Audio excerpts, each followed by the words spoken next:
Tessa Williams, a federal investigator, becomes the target of a false theft accusation by a security guard, Lewis Miller, at a supermarket. The guard's baseless claim, based solely on Tessa's race, escalates into a public confrontation, highlighting the pervasive issue of racial profiling. As Tessa stands her ground, revealing her position and calling out the abuse of power, she becomes the center of a media storm. What begins as a personal moment of standing up to injustice soon spirals into a national conversation about racial bias, systemic inequality, and the harmful assumptions people make based on appearances. It was a typical Wednesday morning, quiet, early, with the sun just beginning to filter its gentle light through the city streets. People were starting to wake up, preparing for another busy day. Among them was Tessa Williams. At 29, Tessa had become adept at balancing her demanding career with her personal life. She worked as a senior investigator at the National Consumer Advocacy Bureau, a role that required sharp intellect and an unwavering sense of justice. Today, however, she wasn't dressed in her usual professional attire. Instead, she was wearing a plain hoodie, comfortable leggings, and sneakers, blending in effortlessly with the other shoppers at Brookstone Market, just a few blocks from her office. Tessa wasn't concerned with standing out. She was simply on a mission to pick up a few items before her afternoon meeting. The store was typical for the neighborhood, aisles lined with canned goods, frozen meals, and an assortment of snacks, with the soft hum of store music filling the air. Tessa wandered through the aisles, her thoughts preoccupied with the tasks ahead, and she barely noticed the crowd around her. Nothing seemed out of the ordinary, but that was about to change. Near the entrance, standing just a few feet away from the sliding doors, was a familiar face. Louis Miller. Lewis had been working at the supermarket as a security guard for over 2 years, though he fancied himself more important than his job title suggested. While other employees clocked in and out without fanfare, Louis took his role as the unofficial enforcer of the store's order seriously. His oversized ego came with a sharp, constant vigilance as he scanned the store's patrons, looking for any sign of trouble. Today, he was on the lookout for an opportunity to demonstrate his perceived authority. Tessa, in her casual attire, moved through the aisles, her focus on the grocery list in her hand. Lewis noticed her almost immediately. She didn't seem like a regular customer, which was enough to make him suspicious. Tessa's calm demeanor and easy pace caught his attention, and in his mind, she was a perfect target for scrutiny. Without any real cause, Louis decided to follow her. His movements were subtle at first, staying just behind her, drifting between aisles in a way that would seem casual to anyone not paying close attention. At first, Tessa didn't think much of it. She chalked it up to coincidence, or perhaps an overactive imagination. But then she began to feel it. A strange sensation, like someone's eyes boring into her back. The unease crept up her spine, and when she glanced sideways, she saw Lewis moving stealthily, keeping a few steps behind her. Something about it felt wrong, but she continued to shop, trying to ignore the growing tension. That was when it happened. As Tessa casually dropped a jar of peanut butter into her reusable shopping bag, Lewis's voice pierced the air. "Hey, what do you think you're doing? Stealing that?" His shout was loud, forceful, and accusatory. The entire store seemed to stop in its tracks, turning to look in her direction. A wave of whispers spread like wildfire. Tessa's pulse quickened, but she remained composed. She hadn't done anything wrong, yet now she found herself at the center of a scene she hadn't anticipated. The people around her had their phones out, eager to document the spectacle. Frozen for a moment, Tessa quickly regained her bearings. She wasn't about to let this man falsely accuse her without a fight. Her voice was calm yet assertive as she responded. "I'm not stealing anything, I'm just shopping," she explained, keeping her tone even, though inside, her heart was pounding. She knew how quickly situations like these could spiral out of control. Louis, however, wasn't listening. His eyes narrowed with a growing sense of entitlement, and before Tessa could even process the situation further, he grabbed her wrist. The force of his grip was jarring, and for a split second, she felt like she was being treated like a criminal, despite doing nothing wrong. He pulled her hand up, trying to make it seem like she was caught red-handed. The murmurs around them grew louder, some people watching with fascination, others with judgment. Tessa felt the heat of their eyes on her, but she didn't let it show. She stood her ground. "I said open your bag," Lewis barked again, louder this time, as he forced her to open it, clearly hoping to find something incriminating. Tessa's chest tightened with frustration. There was nothing in her bag except the groceries she intended to buy. Yet Lewis seemed determined to prove her guilty, the eyes of the onlookers waiting for his next move. Tessa's mind raced. She knew she had to stay calm. This was no ordinary encounter. It was about more than just a misunderstanding. It was about power, control, and an abuse of authority. She could sense the rising tension in the store. Everyone was waiting for something to happen, but she wasn't going to let Louis continue this charade without consequences. As Louis yanked the bag open, Tessa's face remained a mask of stoic composure. He rifled through the contents, but all he found were the items she had picked up from the shelves. There was no stolen coffee, no hidden goods, just her usual groceries. For a moment, Louis hesitated, but then he straightened his posture, unwilling to admit he was wrong. "You think I'm stupid, don't you? You thought you could just walk out with that coffee without anyone noticing?" Louis spat, trying to save face in front of the crowd. The tension in the store was palpable, but Tessa knew this wasn't just about a random accusation. It was about standing up for herself, and she was ready. She took a deep breath, meeting Louis's gaze without fear. The moment had come. She didn't yell at him, didn't accuse him of racial profiling outright. No, Tessa had learned long ago that when you dealt with situations like this, you needed to be strategic, calm, calculated. "Louis, right?" Tessa asked, her voice steady but laced with authority. She could see the slight surprise in his eyes at hearing his name. "I'm not your criminal, I'm just here to shop." She let the words linger, forcing him to process them. She paused for a moment, then added, "I work for the National Consumer Advocacy Bureau. I'm an investigator, and you have no idea who you're messing with." The shift was immediate. The crowd, which had been caught up in the drama, now seemed to pause. Some lowered their phones, their focus shifting. The energy in the store had changed, and Louis, for the first time, seemed unsure. His earlier bravado faded, replaced by confusion, and maybe even a touch of fear. Tessa stood her ground. "What you're doing right now is called racial profiling. If you don't step back, I'll make sure this doesn't go unnoticed. Apologize and let me go." For the first time, Louis opened his mouth, but no words came out. He looked around, hoping for someone to back him up, but all he saw were faces that had shifted their focus from him to Tessa. The balance of power had tipped, and he was no longer the center of attention. Tessa didn't flinch. She simply waited. The moment had shifted irrevocably, and Lewis Miller was starting to feel the weight of his mistake. It hit him suddenly, like a cold wave crashing over him. For the first time, he realized that he wasn't the one in control. Not anymore.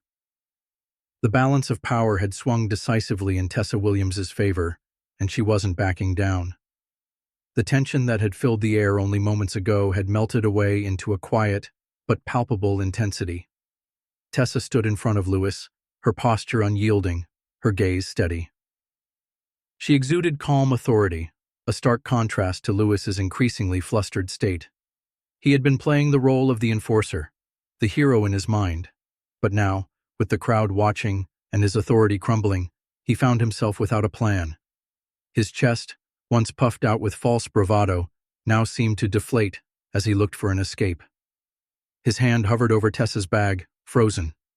His attempt to control the situation was slipping from his grasp, and in the eyes of the onlookers, he was losing. The crowd, once an audience to his accusations, was now quietly murmuring among themselves, their attention shifting toward Tessa. Some exchanged looks of recognition, others nodded, as if they understood the shift in the atmosphere. Tessa wasn't just standing her ground, she was showing them what real accountability looked like. Lewis glanced around nervously, seeking support. His eyes flicked from Tessa's unwavering stare to the small group of shoppers now watching him, and then to the overhead security camera, recording every moment. It was a moment he never expected. I don't," Louis stammered, the words failing him as his confidence cracked.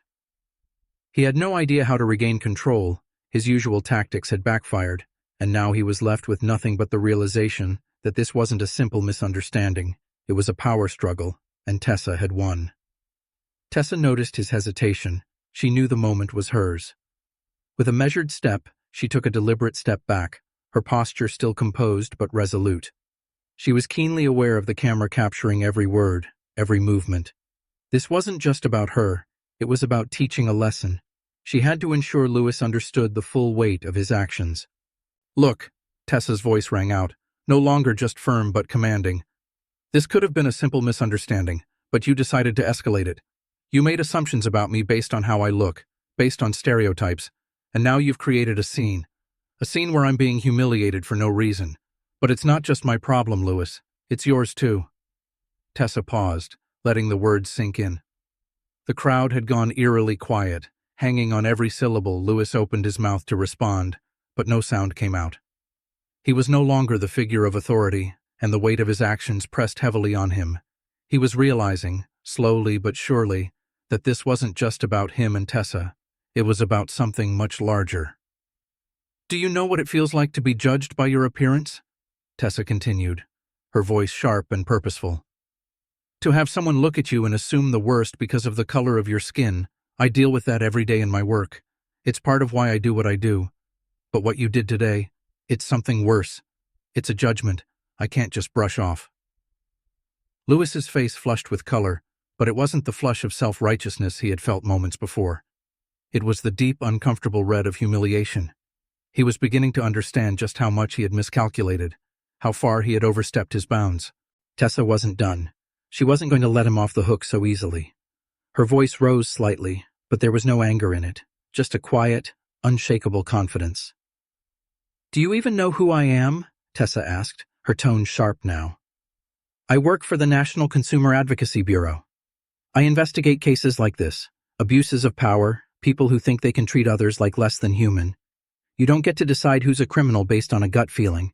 You don't get to play the hero when you don't even understand the consequences of your actions."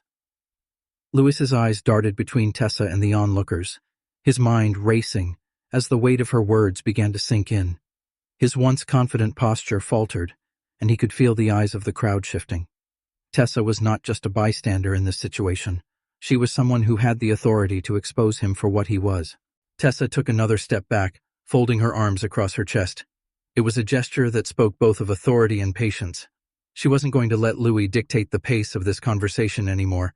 She would wait for him to take responsibility, to face the consequences of his actions. You can't just accuse people without proof. You can't target someone just because they don't fit your idea of what's acceptable, and you can't get away with it just because you wear a badge. Her words landed with quiet finality. "So here's the deal, Lewis. You have two choices. You can apologize, right here, right now, to me and to everyone you've embarrassed in this store. Or you can keep digging your hole deeper, and I'll make sure this gets escalated to your managers, to the police, whoever will listen." The threat hung heavy in the air, but Tessa's voice remained steady. She wasn't bluffing. She knew exactly what she was capable of. She wasn't just someone who worked in government. She was someone who had spent years fighting for justice, for fairness in the face of abuse. If Lewis wanted to push her, she would make sure he faced the full consequences of his actions. Lewis's eyes darted desperately around the store, seeking some kind of ally, but the faces around him no longer offered him support. The crowd, once captivated by the drama, was now waiting, silently judging him. He had lost their respect, and he knew it.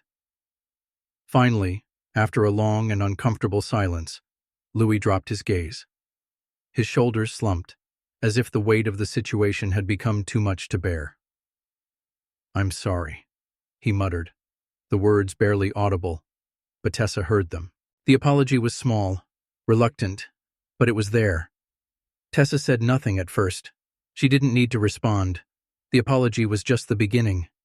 It wasn't enough yet. She needed to see if Louis truly understood the gravity of what he had done, if he would learn from this. The crowd, which had been holding its breath, seemed to exhale collectively.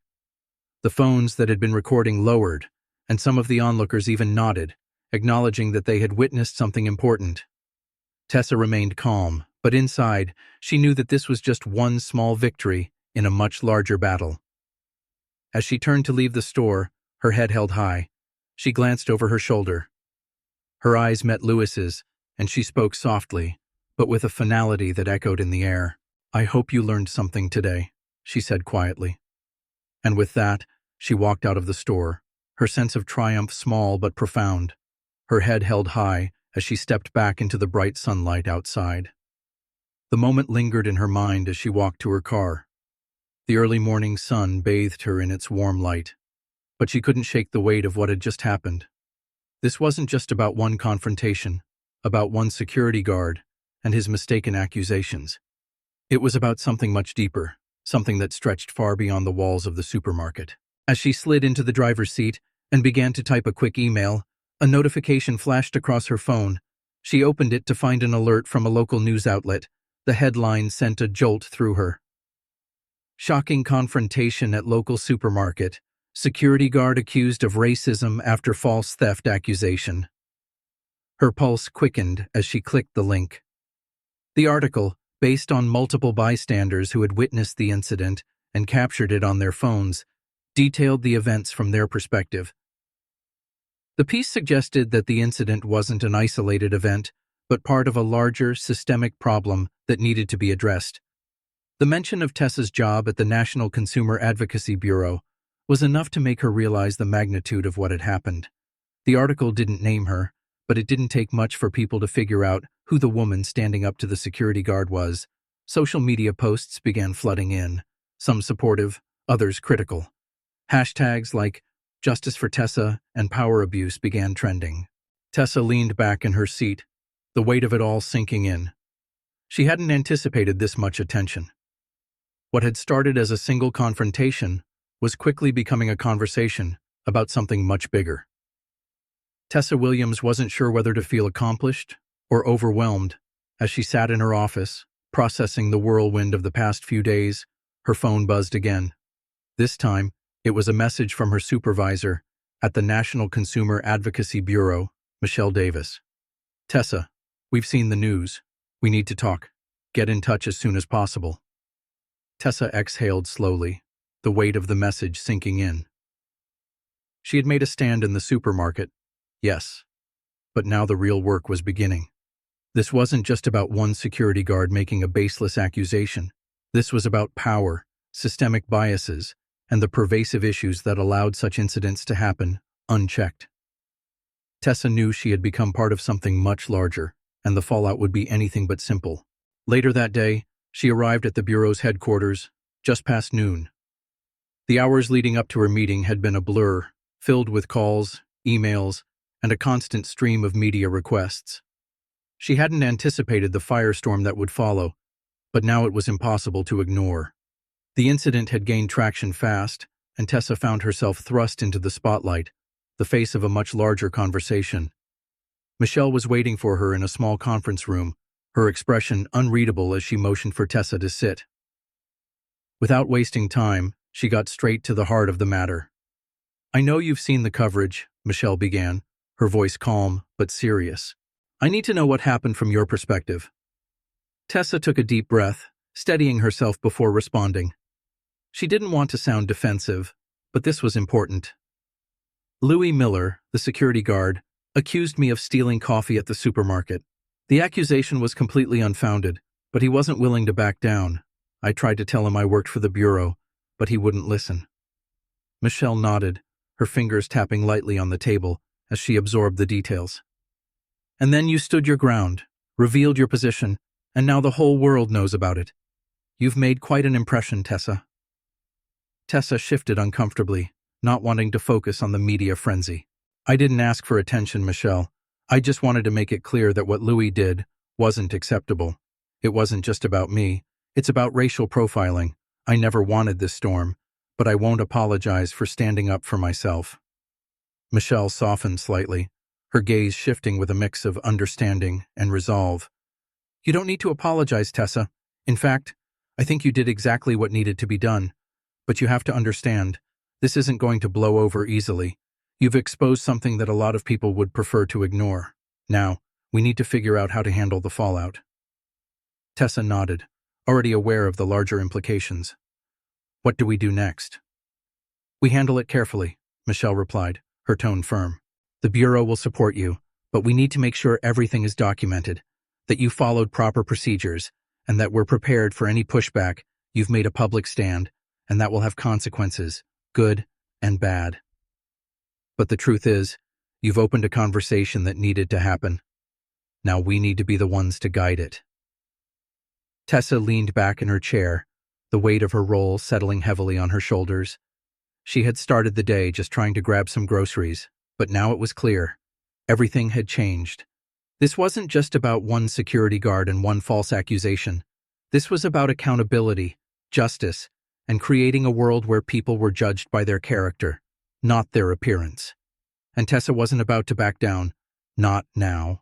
Not ever. The next few days were a blur. Tessa had never been so consumed by something that wasn't part of her day-to-day work at the bureau.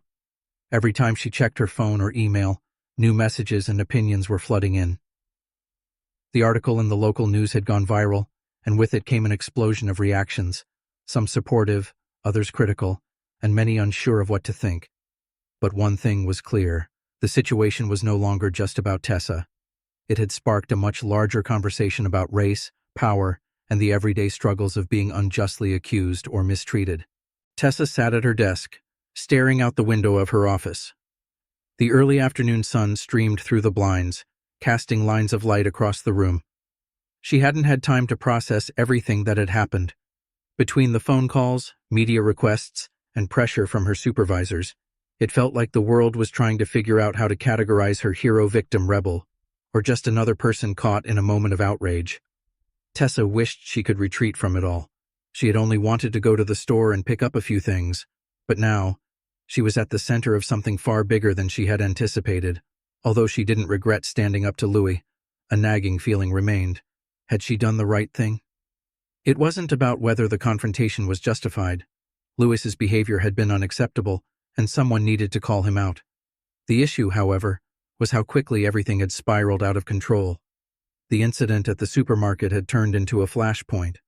People were now watching, waiting to see how Tessa would handle the fallout. How would she navigate the media storm that was only intensifying? She didn't have the luxury of walking away from it. She had stepped into the spotlight, and now she needed to figure out how to use it to make a real difference. Her phone buzzed again, snapping her out of her thoughts. The screen lit up with another message from Michelle. "Tessa, we need to meet. The situation's getting bigger. We have to decide how to move forward. It's not just about Louis anymore. Call me when you get a chance." Tessa felt the familiar pressure settle in her chest. She had been expecting this. The growing pressure wasn't just from the public, but from her own agency. They needed to control the narrative, to ensure the situation didn't spiral further. After all, Tessa was no longer just an ordinary citizen. She had unwittingly become the spokesperson for something much larger: the fight against racial profiling, the misuse of power, and the need for accountability in positions of authority. Taking a deep breath, she dialed Michelle's number.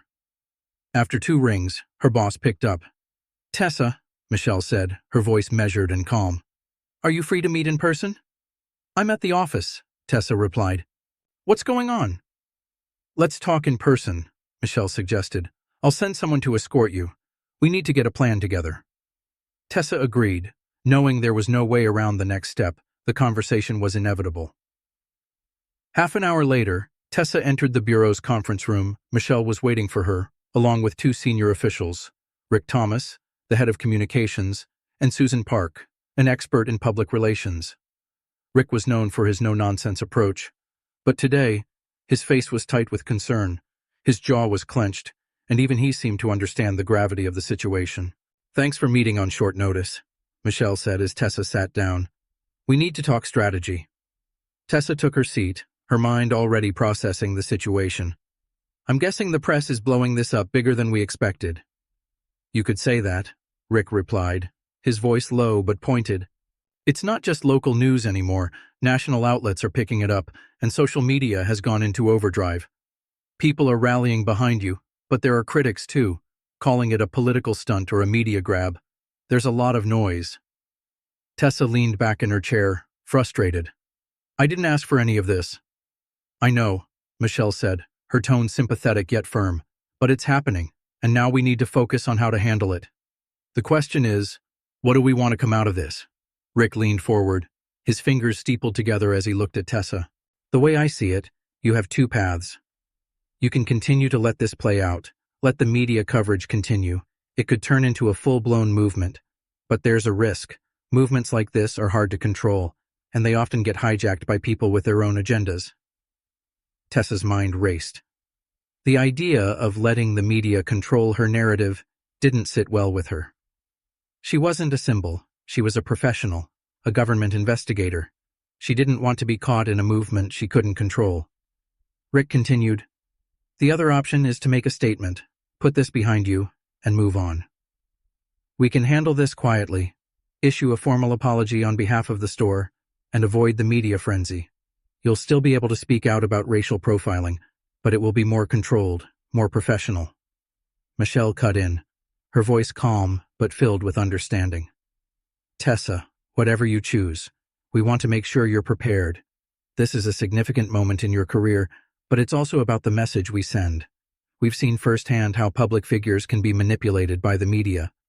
You've got a unique opportunity here, but it comes with a certain amount of responsibility." Tessa took a long breath, her fingers drumming on the table as she thought. There was no easy path, but one seemed clearer than the other. It wasn't just about her. It was about making a real difference.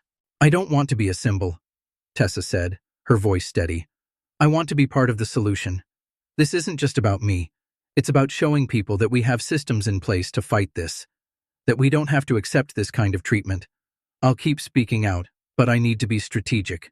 We need to turn this into an opportunity for real change, not just more headlines." Michelle nodded, her eyes meeting Tessa's. "I agree. Let's take control of this narrative. The Bureau will support you every step of the way, but we'll also need to focus on long-term solutions. This can't just be about one incident. It has to be about change." Rick, who had been quiet until now, gave a slight nod of approval. "Agreed." In the weeks following the supermarket incident, Tessa Williams found herself at the heart of something much bigger than a single confrontation. It was no longer just about standing up to an overzealous security guard. It was about mobilizing a movement. Her fight was now for systemic change, for the kind of reform that would prevent the abuse of power and ensure that racial profiling was addressed head-on. As she walked out of the latest strategy meeting, a sense of determination settled in. She knew the road ahead would be long and fraught with challenges, but for the first time, she felt the weight of her purpose clearly. She had set the wheels of change in motion, and there was no turning back now. Tessa's role had shifted in ways she hadn't anticipated. What started as a personal stand for fairness had evolved into a full-scale campaign for racial accountability. It wasn't just about the incident with Lewis Miller anymore. It was about bringing attention to the broader issues of racial profiling and the unchecked power of those in positions of authority. She had learned quickly that once you put yourself in the public eye, there was no escaping it. The pressure from the media, the scrutiny, the constant requests for interviews. It was overwhelming at times, but the more Tessa saw the conversations unfolding around her, the more determined she became. This wasn't about seeking validation or self-promotion. This was about real change. At the heart of it all was the Federal Consumer Advocacy Bureau, which had supported her from the beginning, but was now fully behind her, mobilizing resources and amplifying her message. But Tessa had made one thing clear from the start. This couldn't just be about personal vindication. The focus needed to remain on policy change, not media spectacle. She wasn't in this for accolades. She was in it to make a difference. One morning, Tessa entered the conference room at the Bureau's headquarters, where Michelle Davis, Rick Thomas, and a group of senior officials were already gathered. Today's meeting would be crucial. The group wasn't just discussing strategy anymore. They were laying the groundwork for the policy reforms that would follow the public conversation. They had worked with legal experts, advocacy groups, and local leaders to begin drafting comprehensive proposals to address racial profiling, improve accountability, and ensure that those in positions of power were properly trained to respect the rights of every individual. "We've got a solid foundation," Michelle said, looking around the room. "But now we need to turn this into something actionable. We've got the media attention, but we can't let the momentum fizzle out." Tessa nodded, feeling the weight of her responsibility. She had spent weeks meeting with different groups, listening to their concerns, and understanding the systemic issues that needed to be addressed. This was no longer just about one incident. It was about every person who had ever been unfairly accused or marginalized because of the way they looked, and it was about showing the public that this was a fight that required lasting solutions. Rick leaned forward, his tone focused. We need to use this momentum to push for real policy change. That means working with local law enforcement, businesses, and politicians. We need to ensure that these reforms aren't just band-aid solutions. They need to be sustainable. Tessa's voice was firm as she spoke.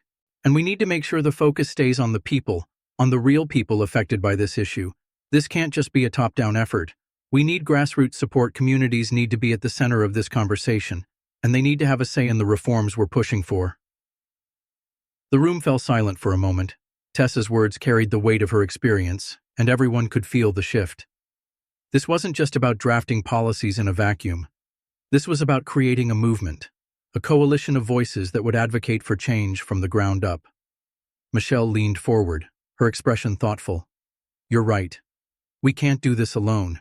We need a coalition of voices to make sure lawmakers and businesses understand that this isn't just one person's fight. It's a collective effort. Tessa felt a surge of purpose. She had signed up for this fight, and she wasn't about to back down now. The work was going to be hard, and the obstacles many, but she could feel the momentum building, and it was something she was ready to harness. But no movement, no matter how well-intentioned, is without its opposition. As the momentum grew, so did the voices of dissent. Critics began to attack the movement, accusing Tessa of turning a small, isolated incident into a national conversation. Some argued that the issue of racial profiling was being exaggerated, that it was being used as a political tool. The media backlash grew louder, but Tessa didn't let it affect her. As an investigator for the Bureau, she had faced resistance before, whether from corporations trying to dodge accountability or individuals in power unwilling to confront uncomfortable truths. This was no different. If anything, the stakes were higher, and Tessa knew that the harder the fight, the more important the cause. One morning, she received an invitation to appear on a national news program to discuss the growing movement. It would be her first live television appearance since the incident, and she knew it would be her opportunity to address some of the backlash head-on. Backstage, as she prepared for her segment, Tessa took a deep breath, rehearsing her talking points. She had learned how to stay composed under pressure, how to steer conversations where she needed them to go. But this was different. Today, she wasn't just defending herself, she was defending a cause. When the segment finally began, the host wasted no time diving into the controversy. Tessa, you've become the face of a growing movement, but some critics are calling your actions a publicity stunt. They say the incident at the supermarket was just a misunderstanding. What do you say to those who think you've turned this into something it's not? Tessa looked directly into the camera, her voice steady and firm. What happened at that supermarket wasn't a misunderstanding.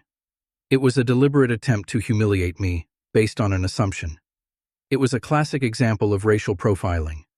And while it may have started with one security guard, the problem is much bigger than that. This isn't about me. It's about the millions of people who face similar situations every day. It's about standing up and saying, enough is enough. The host seemed taken aback by her confidence, but quickly pressed on.